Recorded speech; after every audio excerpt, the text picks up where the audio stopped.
వాళ్ళందరికీ స్వాగతం అండి. ఇప్పుడు నేను చెప్పబోయే కథ తెనాలి రామలింగ కథల్లో ఒక చిన్న సంఘటన.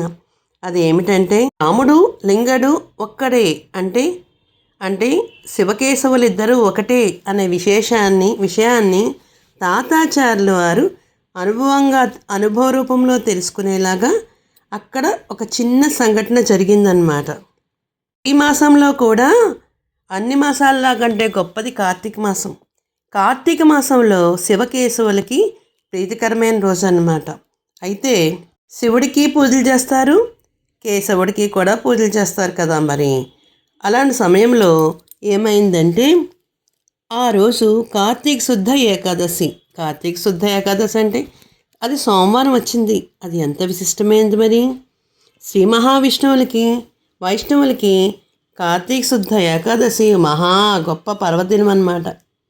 ఆ రోజు కూడా కార్తీక శుద్ధ ఏకాదశి సోమవారం రావడంతోనే ప్రజలందరూ కూడా భక్తితో శివారాధన చేయడానికి శివాలయానికి వెళ్ళిపోయారు. తెల్లారగట్టే స్వామికి అభిషేకాలు, నమ్మక చమకాలు అన్నీ ఎన్నో రకాలుగా పూజలు అక్కడ జరుగుతున్నాయన్నమాట. అలా జరుగుతున్న సమయంలో మన తాతాచారి గారు ఏం చేశారంటే, ఆయన శ్రీరంగనాథ స్వామి ఆలయానికి వెళదామని బయలుదేరి కూర్చున్నారు అక్కడ. మరి ఉదయం వెళ్తే శివుడికి అభిషేకాలు జరుగుతూ ఉంటాయి. దానికి ముందు భాగంలోనే, తూర్పు భాగంలోనే శ్రీరంగనాథ స్వామి ఆలయం ఉంది. ఆ స్వామిని దర్శించుకోవాలంటే ఈయన మరి తాతాచార్యుల వారి వైష్ణవ భక్తులు కదా. అందుకనేసి ఆయన ఏం చేశారంటే, మధ్యాహ్నం సమయంలో అయితే జనం ఎక్కువగా ఉండరు కదా అని ఆలోచించి ఆయన రంగనాథ స్వామి గుడికి ఖాళీగా ఉంటుంది కదా అనుకుని ఆయన బయలుదేరాడు. దానికి అవతల పక్కనే శివాలయం కూడా ఉంది. అందులోంచి తెల్లవారుజాము 4 గంటల నుంచి రుద్రాభిషేకాలు, నమక చమకాలు అన్నీ వినిపిస్తున్నాయి. శ్రీ వైష్ణవులైన తాతాచార్యుల వారికి ఆ శివాలయంలో జరుగుతున్న మంత్రాలు వినడం ఆయనకి ఇష్టం లేదన్నమాట. ఎందుకంటే ఆయన శైవుల్ని పెద్దగా ఇష్టపడరు. శివాలయంలో భక్తులు పలచపడ్డాక మధ్యాహ్నము వేళకి ఆయన పల్లకిలో వైష్ణవ ఆలయానికి వచ్చారు. భక్తులు ఎవరో శ్రీరంగనాథుని ఆలయం చుట్టూ శంకు చక్రము నేల మీద అచ్చుల ముద్దలు వేస్తున్నారు. ఆయన చూశాడు, అబ్బా, ఎవరు ఇంత బాగా శంకు చక్రాలు ఇంత అందంగా వేశారు. ఇది భక్తి అంటే ఏమిటనుకున్నారు? ఇదంతా శ్రీ మహావైష్ణవులే చేస్తూ ఉంటారు, ఎవరు పడితే వాళ్ళు చేయరు కదా అని ఆచార్య వారు అనుకుని అప్పుడే ఆయన కాళ్ళకి ఉన్న 2 పాదరక్షలను తీసేసి తన సహాయకులు అంటే తనతో పాటు వచ్చే 2 ఉంటారు కదా, వాళ్ళని అక్కడే ఉండమని సైగ చేసి తామొక్కడే మహాభక్తుడిలాగా ఆ శంకుకి చక్రానికి నమస్కారం చేసి, ఆహా, ఎంత అందమైన ముగ్గులు వేశారు వీళ్ళిక్కడ అని అనుకుని వాటి మధ్యలోంచి ఏదీ తొక్కకుండా చాలా జాగ్రత్తగా గుడిలోకి వెళ్ళారన్నమాట. రంగనాథస్వామికి ప్రత్యేకమైన పూజలు చేయించుకున్నారు. ఆలయంలోంచి బయటికి అడుగు పెట్టబోయేసరికి టక్కున ఆగిపోయారు. ఏమైందంటే, అక్కడ ఆ గుడి ప్రాంగణమంతా కూడా శంకు చక్రాలు తెల్లటి ముద్రలు అవన్నీ వేసున్నాయి. ఎలా ఉందంటే మొత్తము ఆవరణంతా కూడా వీటితోనే నిండిపోయింది. ఎక్కడ ఒక చిన్న పాదం పెట్టడానికి కూడా అవకాశం లేదన్నమాట. ఒకదాన్ని కూడా ఆనుకుని వేసున్నాయి. ఆచార్య వారి కాలు బయట పెడితే అది ఆ ముద్రల మీద పడుతుంది. మనం ఏదైనా గుడికి వెళ్ళామనుకోండి, అక్కడ ఏమన్నా మంచి ముగ్గులు వేసారనుకో, మనం తొక్కకుండా వెళ్ళాలని చాలా జాగ్రత్తగా అడుగు మీద అడుగు వేసుకుంటూ వెళ్తాం కదా. అలాగే తాతాచార్యుల వారు ఒక్క అడుగు కూడా శంఖం మీద కానీ చక్రం మీద కానీ వెయ్యకుండా ఉందామంటే అతని కొంచెం మేర కూడా ఖాళీ లేదు అక్కడ. గుడికి వెళ్ళే ముందే రంగా ఆడియా దాసోహం రంగా అంటూ లోపలికి వెళ్ళాడు కదా. మరి బయటకు వచ్చేటప్పటికి ఏమైందంటే ఆయనకి కొంచెం మేర కూడా ఖాళీ లేదు, అడుగు పెట్టడానికి కూడా వీలు లేదు. ఎక్కడ చూసినా ముగ్గులే. ఆయన కంగారు వచ్చింది. ఎలా వెళ్ళాలి నేను?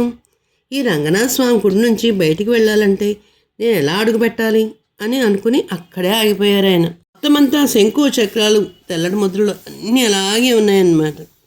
అయితే ఆచార్యులు వారి కాలు అడుగుపెట్టి ఆ ముద్దల మీద పడుతుంది. ఏదన్నా ఒకటి తొక్కితే మహాపాపం కదా. మరి రంగరంగ శ్రీరంగ ఏమిటి నాయనా నాకు ఈ పరీక్ష అని అనుకుని శంకు చక్రాలని వైష్ణవ స్వరూపాలు కదా, వాటిని తొక్కడం ఎంత మహాపాపం అవుతుంది. మహాపాపమే, దోషమే కూడాని. అర్చకులు చూశారు, ఆయన అవస్థను గమనించారు. స్వామి, తమరు వేరే విధంగా భావించుకోకపోతే మన ఆలయం దక్షిణ ద్వారం నుంచి బయటికి వెళ్ళొచ్చు. అక్కడ ఎలాంటి ముద్రలు ఏమీ లేవు, కానీ అటువైపు శివాలయం ఉంది. వారు శివాలయం ప్రాంగణం నుంచి నడుస్తూ వెళ్ళాల్సి ఉంటుంది. అందున ఈవేళ కార్తీక సోమవారం. మరి కార్తీక సోమవారం అంటే మరి శివుడికి అభిషేకాలతోని ఎంతో చక్కగా చేస్తూ ఉంటారు కదా, మరి అందువల్ల అసలు ఖాళీయే లేదు. ఆచార్యుల వారికి వైష్ణవ ముద్రలను తొక్కడం ఇష్టం లేక, ఇంకా వేరే అవకాశం లేక, గత్యంతరం లేక దక్షిణ ద్వారం గుండా శివాలయం ప్రాంగణానికి అడుగుపెట్టారు.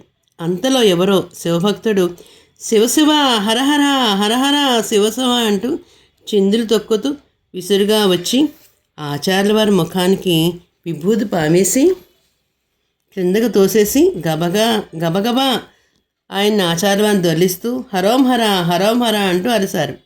ఆచార్యుల వారి ముఖాన్ని గబాలన మొహమంతా అంటుకుపోయింది. ఏంటి, తాతాచార్యుల వారికి మతిపోయింది. నా ముఖాన్న వీడేవాడు రా బాబు ఈ విభూతిని రాసింది అని అనుకునే లోపల ఆయన్ని పక్కకు తోసేసరికి ఆయనకి తెలియకుండానే శివాలయం చుట్టూ అంగ ప్రదర్శన చేస్తున్నారు. కొంతమంది శివభక్తులు ఆయన చూసి, ఏమిటి తాతాచార్యుల వారు ఇలాగా హరోం హర శివశివ అంటూ నినాదాలు చేస్తున్నారేమిటి, అంగప్రదర్శన చేస్తున్నారేంటి అని అనుకుంటున్నారు. ఆయన ఎలాగో తేరుకుని శివాలయం బయటకు వచ్చి టక్కున ఆగిపోయారు. ఎందువల్లంటే తాతాచార్యుల వారు వైష్ణవ భక్తులు కదా, శివాలయానికి వెళ్ళరు, శివుని దర్శించరు. అలాంటి మనిషి